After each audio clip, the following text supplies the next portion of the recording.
بسم اللہ الرحمن الرحیم۔ ارجنٹ پیسوں کی ضرورت پڑ جائے تو اللہ کا ایک نام پڑھ لیا کرو، فوری غیبی مدد آ جائے گی۔ محترم ناظرین، یہ وہ تسبیح ہے جس کو جتنی بار پڑھو اتنی دولت کروڑوں اربوں فوراً ہاتھ میں آ جاتے ہیں۔ آج جس تسبیح کے بارے میں آپ کو بتانے جا رہا ہوں، یہ تسبیح آپ جتنی بار پڑھو گے اللہ رب العزت آپ کو اتنی دولت عطا فرمائے گا۔ جیسے جیسے آپ تسبیح کے دانوں کو پڑھو گے، تسبیح کے دانوں کو انگلیوں کے پوروں سے پڑھتے جاؤ گے، ویسے ویسے انشاءاللہ آپ کے لیے آسانیاں پیدا ہونا شروع ہو جائیں گی، ساتھ ساتھ آپ کا رزق بڑھنا شروع ہو جائے گا، اور اس کے ساتھ آپ کی دولت میں اضافہ ہونا شروع ہو جائے گا، کیونکہ آج کی تسبیح بہت ہی زیادہ خاص ہے، بہت ہی زیادہ مجرب ہے۔ یہ کلمات کون سے ہیں اور ان کا وظیفہ کیسے کرنا ہے، تمام تر تفصیلات جاننے کے لیے آپ نے ویڈیو کو اسکپ نہیں کرنا اور ویڈیو کو آخر تک ضرور دیکھنا ہے۔ اس کے بارے میں آپ کو بتاتا چلوں تو یہ تسبیح سیدھا اولیاء کرام سے بزرگان دین تک پہنچی، اور بزرگان دین نے اس سے بہت زیادہ آزمایا۔ جب بھی کوئی پریشانی بزرگان دین کے پاس جاتا تو اسے بزرگان دین ہمیشہ یہی تسبیح پڑھنے کا کہتے، اور ان کی فوراً رزق کی تمام پریشانیاں، مسائل اور ان کی زندگیوں میں جو بھی مرحومیاں، تنگ دستیاں آتی تھیں وہ اللہ کے فضل و کرم سے اور اس تسبیح کی بدولت حل ہو گئی۔ لہٰذا اس تسبیح کو آپ نے کسی صورت نہیں چھوڑنا۔ ناظرین، میری بہت ساری بہنیں اور میرے بھائی ایسے ہیں جو کہتے ہیں کہ ہمیں کوئی آسان سا عمل بتایا جائے جس سے فٹافٹ ہمارا کام ہو جائے، فوراً ہمیں اس کے نتائج ملنا شروع ہو جائیں، ہمارے رزق، مال و دولت میں اضافہ ہو جائے۔ محترم ناظرین، آج جو تسبیح میں آپ کو بتانے جا رہا ہوں، اس تسبیح کو آپ نے کسی بھی وقت اٹھتے بیٹھتے چلتے پھرتے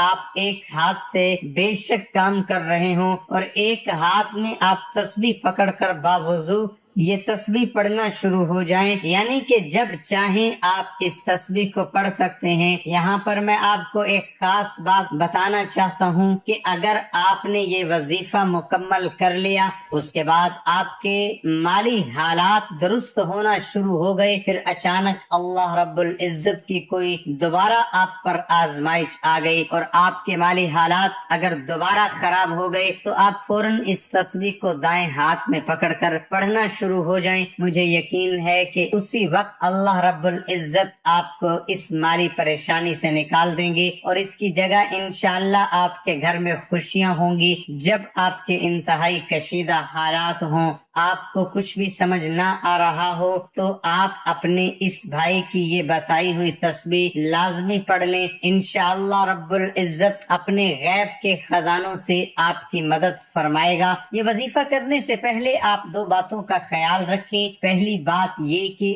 آپ نے 5 وقت کی نماز کی پابندی کرنی ہے، چاہے کچھ بھی ہو جائے آپ نے 5 وقت کی نماز لازمی پڑھنی ہے، اور دوسرا یہ کہ آپ نے ہر بات میں اللہ پر توکل کرنا ہے، اللہ پر بھروسہ رکھنا ہے۔ اللہ رب العزت ارشاد فرماتا ہے کہ انسان کسی بات پر جیسا گمان رکھتا ہے میں اس کے ساتھ ویسا ہی معاملہ کر دیتا ہوں، لہٰذا آپ اچھا سوچیں۔ آپ یہ سوچیں کہ اللہ پاک آپ کو ضرور رزق دے گا تو آپ خود محسوس کریں گے کہ اللہ پاک آپ کو بہترین رزق دے رہا ہے۔ اگر آج آپ ہمارے بتائے ہوئے طریقہ کار کے مطابق یہ تسبیح پڑھنا شروع ہو جاتے ہیں تو آپ خود محسوس کریں گے کہ آپ کے ہاتھ میں تسبیح نہیں لگی بلکہ کوئی اعلیٰ دین کا چراغ لگ گیا ہے، جس سے آپ نے جو ہی رگڑا اس سے دولت آنا شروع ہو گئی، کیونکہ اس تسبیح کے بارے میں بزرگان دین کہتے ہیں کہ جو شخص اس تسبیح کو دل کے ساتھ پڑھتا ہے اس کے ساتھ پھر ایسا ہی خوبصورت معاملہ ہوتا ہے۔ بنی اسرائیل کا عبادت گزار شخص تھا جس کے دل میں اللہ پاک کو دیکھنے کی بے حد خواہش تھی، مسلسل 100 سال تک ایک غار میں اللہ پاک کی عبادت کرتا رہا کہ ایک رات غیب سے آواز آئی کہ شام کے وقت تانبے کے بازار جاؤ، فلاں دکان پر جا کر اللہ پاک کی زیارت کر لو۔ عابد بہت خوش ہوا کیونکہ اس کے دل کی مراد پورے ہونے کا وقت آ پہنچا تھا۔ پرہیزگار بندہ مقررہ وقت سے پہلے ہی تانبے کے بازار میں پہنچ گیا۔ متقی بندے نے بازار پہنچ کر اس دکان کی تلاش کرنا شروع کر دی۔ اس نے دیکھا کہ ایک بڑھیا تانبے کا برتن ہاتھ میں پکڑے کھڑی ہے۔ وہ برتن کو 6 ریال میں فروخت کرنا چاہتی ہے۔ اس نے کافی دکانوں سے اس کی قیمت پوچھی، ہر دکاندار نے اس کی قیمت 6 ریال سے کم ہی لگائی۔ وہ بڑھیا ہر دکاندار سے ریٹ دریافت کرتی رہی۔ آخر کار ایک تانبے ساز کی دکان پر پہنچ گئی۔ دکاندار اپنے کام میں مصروف تھا۔ عورت نے دکاندار کو مخاطب کر کے کہا، بابا جی میں اس برتن کو فروخت کرنا چاہتی ہوں۔ دکاندار نے پوچھا، کتنے کا فروخت کرنا چاہتی ہوں؟ بڑھیا نے کہا کہ میں اس کے 6 ریال لینا چاہتی ہوں۔ کہا کہ تم اس کے 6 ریال کیوں لینا چاہتی ہو؟ اس برتن کو کم ریٹ پر کیوں نہیں فروخت کرنا چاہتی؟ بوڑھی عورت نے دکاندار سے کہا،